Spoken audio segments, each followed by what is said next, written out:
안녕하세요, 임지현 변호사입니다. 오늘은 저희가 했던 사건 중에서 성공 사례를 한번 설명을 드리면서 어떻게 진행되는지에 대해서도 한번 설명을 드리도록 하겠습니다. 이 사례는 미성년 자녀 2명을 모두 채무자의 부양가족으로 인정받은 사례입니다. 채무자는 배우자와 함께 13세, 9세, 미성년 자녀 2인을 양육하고 있었고, 배우자는 일을 하지 않고 전업주부로 자녀들을 돌보고 있었습니다. 채무자는 일반 금융기관 대출 약 1억 4천만 원에 지인에 대한 채무 약 4,500만 원까지 있었고요. 이 지인 채무도 채권자 목록에 올려서 탕감받고자 했던 사안입니다.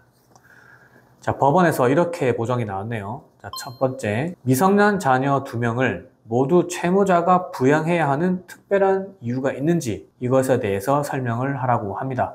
제가 상담을 하다 보면은 자녀 2명 다 당연히 나의 부양가족 아닌가요? 묻는 분들도 있습니다. 근데 회생법원은 채무자의 배우자가 별다른 사유 없이 단순 무직인 경우라면 미성년 자녀를 채무자와 배우자가 각각 공동으로 부양하는 것으로 보려고 합니다. 자, 예를 들어서 배우자가 특별한 사유 없이 무직이고 미성년 자녀가 2명이라면 채무자 1명, 배우자 1명, 각 1명씩 부양하는 것으로 봐서 채무자 밑으로는 1명만 부양가족으로 인정해 주고 있습니다. 자, 그러나 이 사건에서는 저희가 어떻게 미성년 자녀 2명을 채무자의 부양가족으로 인정받았을까요? 첫 번째, 채무자의 첫째 자녀가 약 5년 전 특정 질환을 진단받고 현재까지도 여러 치료를 받고 있는 상황이었고, 향후에도 지속적인 전문 의학적, 교육적, 심리재활적 치료가 필요한 것으로 판단된다는 전문가의 소견에 따라서 보호자의 집중 돌봄이 꼭 필요한 상황인 점을 어필을 했습니다. 그리고 두 번째, 배우자가 자녀 돌봄을 위해 일을 전혀 하지 못하고 있는 상황인 점도 저희가 어필을 했고요. 그리고 세 번째, 자녀의 병원비 및 4인 가족의 생활비를 모두 채무자의 소득으로 부담하고 있었고 앞으로도 지속적으로 부담해야 하는 점.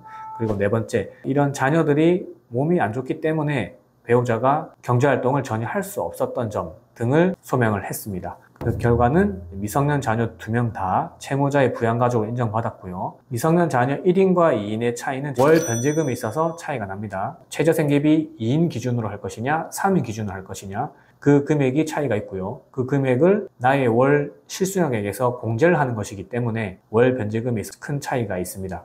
두 번째 보정명령은 개인 채권자에 대한 채무를 소명을 해라. 실제 채권 채무 관계가 있는 채권자인지 차용증이라든지 금전 거래 내역이라든지 실제 자료를 제출해라. 이렇게 소명이 나왔습니다. 채무자는 몇 년 전 지인으로부터 약 4,500만 원의 돈을 차용했고요. 주기적으로 일정 비율의 이자를 지급하고 있었으나 차용증을 따로 작성하지 않았습니다. 그리고 차용 관련한 문자, 카카오톡, 통화 녹음도 전혀 없는 상황이었습니다. 이에 율마루에서는 채무자의 계좌로 차용한 금원이 입금된 내역부터 채무자가 최근까지 지인에게 지급한 이자를 모두 표로 정리를 하고 실제 은행 거래 내역을 첨부해서 실제 채권 채무관계임을 소명을 했습니다. 그리고 개인회생 신청일 기준 원금 및 이자를 정확히 계산해서 채권자 목록에 등재한 후에 개인 채권자에 대한 채무 또한 탕감받을 수 있었던 사안이었습니다. 해당 사건은 회생법원의 2번의 보정 공고를 거치고 개인회생 신청 후에 약 6개월 만에 변제율 15%로 개시 결정을 받았던 사건입니다. 제가 이렇게 말씀을 드리면 쉽게 느껴질 수 있어요. 그러나 이것을 일일이 계좌 내역을 파악하고 표로 정리하고 재판부와 회생위원님을 납득시킬 수 있는 것은 상당한 노력과 시간이 필요한 부분입니다. 저희도 이런 복잡한 사건을 2번의 보정 공고로 끝냈다는 것은 대단한 거죠. 저희가 아니라 만약에 다른 일을 방치하는 공장형 사무실, 이런 사무실에 갔다면 충분히 오래 걸릴 수 있었고 보정도 2번에서 끝이 아니라 5번, 6번 나올 수 있었던 사안이었습니다. 자, 오늘은 법무법인 율마루에서 진행했었던 성공 사례에 대해서 말씀을 드렸고요. 혹시나 내가 지금 이 상황과 비슷하다, 그리고 내지는 이 상황에 대해서 조금 더 물어보고 싶다, 이런 분들은 법무법인 율마루로 전화 주시면 친절히 상담 드리도록 하겠습니다. 오늘 영상도 도움이 되셨다면 구독, 좋아요, 알림 설정 부탁드리겠습니다. 감사합니다.